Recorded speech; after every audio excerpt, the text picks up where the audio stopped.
تو اب اللہ کا نام لے کر پہلا حصہ درس کا شروع کرتے ہیں، اور وہ ہے 3 پوائنٹس پر مشتمل۔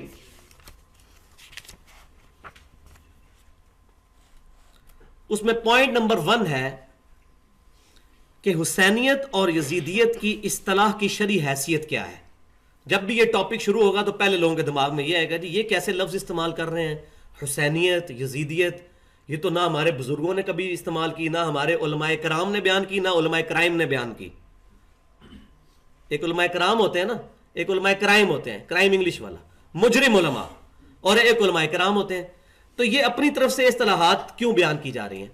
تو یہ پہلے پوائنٹ نمبر 1 پہ میں اس وسوسے کو سیٹل کروں گا۔ یہ وسوسے ہیں بڑے بڑے، جو شیطان کے وسوسے ہیں، ان کو انشاءاللہ جڑ سے اکھاڑ پھینکیں گے اللہ کی مدد سے۔ تو یہ اس کو ایڈریس کرنے سے پہلے یہ 3 ٹرمینالوجیز آپ سمجھ لیں۔ نمبر 1 رافضیت، نمبر 2 ناسبیت، اور نمبر 3 یزیدیت۔ اور یزیدیت کا ہی پھر الٹ جو ہے وہ حسینیت ہے، جو الحمدللہ ہمیں ہونا چاہیے۔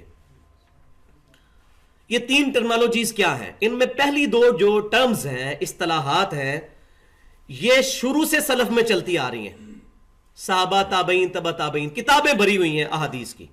رافضیت، رافضیت سے مراد یہ ہے کہ ایسا گروہ جو صحابہ کرام علیہم رضوان کو خصوصاً سیدنا ابو بکر اور عمر اور سیدنا عثمان رضی اللہ عنہم اجمعین یا سیدہ عائشہ رضی اللہ تعالی عنہا کو برا کہتا ہے، اس کو کہتے ہیں رافضی۔ رفضنا، یہ بہت بڑے امام نے کہا تھا رفضنا، کہ انہوں نے اپنے امام کو چھوڑ دیا ہے۔ جنہوں نے اپنے اماموں کی تعلیمات چھوڑ دی ہیں ان کو ہم کہتے ہیں یہ رافضی ہیں۔ ائمہ اہل بیت کی تعلیمات چھوڑ دی، وہ رافضی کہلائے۔ دوسری ٹرم ہے ناسبی، یہ ناسبیت۔ نسب کہتے ہیں کھڑے ہونے کو، کھڑا کرنے کو۔ ناسبی وہ لوگ ہیں جن لوگوں نے سیدنا علی رضی اللہ تعالیٰ عنہ سے بغض رکھتے ہوئے ان کے مقابلے پر کھڑے ہوئے، اور یہ سیدنا علی کو برا کہتے ہیں، ان کے بارے میں دل میں بغض رکھتے ہیں، ان کی توہین بیان کرتے ہیں، اور یہ چیز اپنی کلائمیکس کو پہنچی ہے خوارج کے اندر۔ بخاری اور مسلم کی درجنوں احادیث ہیں، پورے پورے چیپٹرز ہیں۔ تو وہ ناسبی تھے، حضرت علی کے مقابلے پہ کھڑے ہوئے رضی اللہ تعالیٰ عنہ۔ تو صحابہ کرام علیہم رضوان کی گستاخیاں کرنے والے، ان کی توہین کرنے والے رافضی، اور ناسبی پرٹیکولر سیدنا علی رضی اللہ تعالیٰ عنہ سے بغض اور ان کے بارے میں بکواس کرنے والے۔ اور تیسری ٹرمنالوجی ہے یزیدیت۔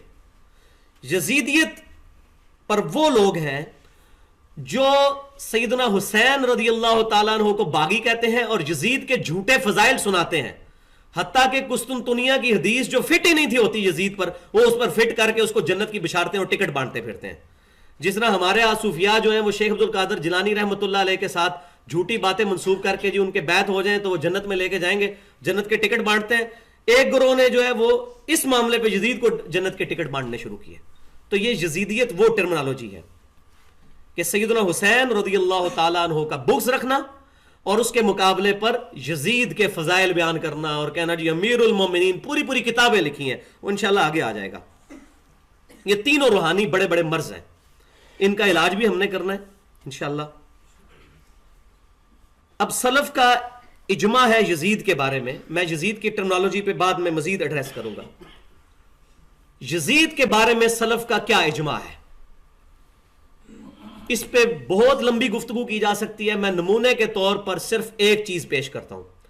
امام اہل سنت سیدنا امام احمد بن حنبل رحمۃ اللہ علیہ، المتوفا 241 ہجری، جو امام بخاری کے استاد ہیں، امام مسلم کے استاد ہیں، امام ابو داؤد کے استاد ہیں، امام ترمذی کے استاد ہیں، اور نہ جانے سینکڑوں محدثین کے استاد ہیں، حدیث میں ایک اتھارٹی ہیں، اور دنیا کی سب سے بڑی حدیث کی کتاب بھی انہوں نے لکھی ہے مسند امام احمد، جس میں 27,647 احادیث ہیں۔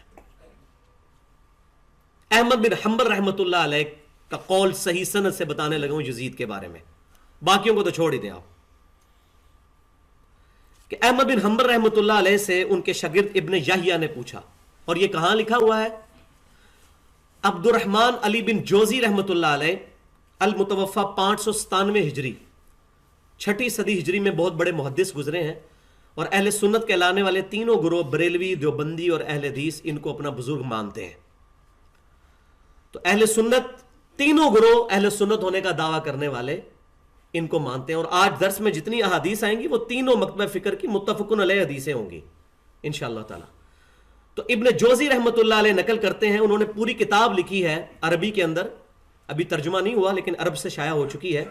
उस किताब का टाइटल है कि ये उस सरकश का रद्द है जो यजीद को बुरा नहीं कहता। तो इसका क्या मतलब है कि उस वक्त भी यजीदी मौजूद थे, टर्मिनोलॉजी नहीं थी, वो मैं बताता हूं कि और टर्मिनोलॉजीज आजकल कई आ चुकी हैं जो पहले मौजूद नहीं थी, लेकिन ये मर्ज मौजूद था। तो उन्होंने पूरी किताब लिखी, उसमें अहमद बिन हंबल रहमतुल्लाह अलैह का कौल लेके आए। इब्न यहया का बयान है कि मैंने अहमद बिन हंबल रहमतुल्लाह अलैह से यजीद बिन माविया के बारे में पूछा, तो उन्होंने फरमाया वो वही है ना जिसने अहले मदीना के साथ जुल्म किया, उन पर चढ़ाई की, उनका माल लूटा। फिर उन्होंने कहा कि मैंने पूछा क्या मैं उससे हदीस रिवायत कर सकता हूं जिसका वालिद 40 साल मुसलमानों का हुक्मरान रहा है, इतना बड़ा सहाबी, उससे मैं हदीस रिवायत कर सकता हूं उस सहाबी के बेटे से? उन्होंने कहा किसी के लिए जायज नहीं कि उससे हदीस बयान करे, किसी के लिए यह जायज ही नहीं कि एक हदीस भी उससे बयान करे। अब वो शागिर्द आगे पूछते हैं कि अहमद बिन हंबल रहमतुल्लाह अलैह ये बताइए कि यजीद ने जब ये करतूत किए थे तो किसने इसका साथ दिया था? तो उन्होंने कहा कि अहले शाम ने साथ दिया था मदीने को लूटने पर, शामियों ने। तो भाइयों ये वो वजह थी जिसकी वजह से किसी मुहद्दिस ने यजीद से एक हदीस नहीं ली।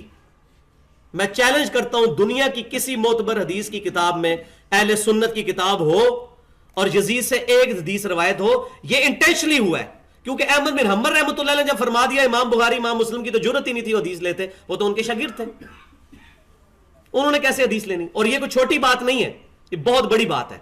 उसकी वजह यह है कि सैयदना अबू बकर के बेटों की हदीसें बुखारी और मुस्लिम में है, सैयदना उमर के बेटे की हदीस बुखारी और मुस्लिम में है, सैयदना अली के बेटे की हदीस बुखारी और मुस्लिम में है, सैयदना अली के पोते सैयदना अली बिन हुसैन इमाम ज़ैनुल आबिदीन की हदीसें बुखारी और मुस्लिम में है, उनके बेटे इमाम बाकिर रहमतुल्लाह अलैह की हदीसें बुखारी और मुस्लिम में है, उनके बेटे इमाम जाफर रहमतुल्लाह अलैह की हदीसें बुखारी और मुस्लिम में मौजूद है, उनके बेटे इमाम मूसा काज़म की हदीसें जामिया तिरमिज़ी में मौजूद है, उनके बेटे इमाम अली रज़ा की हदीसें जामिया तिरमिज़ी अबू दाऊद में मौजूद है। वहां तो अहले बैत की पूरी लड़ी चलती आ रही है। और यहां सैयदना मुआविया रज़ियल्लाहु ताला अन्हु जो मुसलमानों के 40 साल तक हुक्मरान रहे, उनके बेटे से एक हदीस नहीं ली जा रही। यह इंटेंशनली हुआ है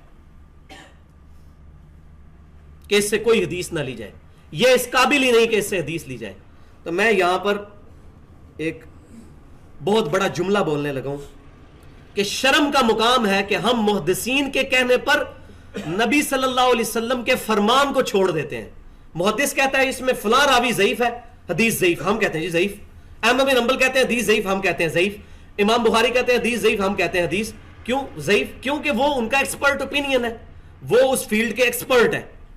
लेकिन जुल्म की इंतहा है कि तमाम मुहद्दिसीन कह रहे हैं कि यजीद फासिक है, फाजिर है, जाबिर हुक्मरान है, जालिम है, हम यजीद को गले से लगाए बैठे हैं। हमसे मुराद चंद एक, अक्सरियत तो अहले सुन्नत की ऐसी नहीं है, लेकिन वो चंद एक डोमिनेंट है, उनकी वजह से बाकी लोग बदनाम हो रहे हैं। जिस तरह अहले तशरीह के अंदर चंद एक लोग हैं जो शेखैन रज़ियल्लाहु ताला अन्हुम और सैयदना आयशा को बुरा कहते हैं। अब तो टीवी पे आप दे रहे हैं, प्रोग्राम हो रहे हैं, वो कस्में उठा के कह रहे हैं कि सैयदना अबू बकर, उमर, उस्मान और सैयदा आयशा रज़ियल्लाहु ताला अन्हुम को बुरा कहने वाला, उनको गाली देने वाला वो शिया ही नहीं है। ये पब्लिक में आ रही हैं बातें। फिर वो किसी ने कहा जी आप तकिया कर रहे हैं, उसने कहा लानत है उस पर जो इस बात पे तकिया कर रहा है, मैं तकिया नहीं कर रहा। तो अब और क्या किया जाए? हम तो जाहिर भी फतवा लगाएंगे, किताबें भी यही कहती हैं। अब चंद एक फनेटिक्स वहां पैदा हुए तो यहां भी माशाल्लाह ऐसे फनेटिक्स हैं जिन्होंने पूरी पूरी किताबें लिखी हैं यजीद के फजाइल पर। अब उसको थोप कर पूरे अहले सुन्नत को तो बदनाम नहीं कर सकते।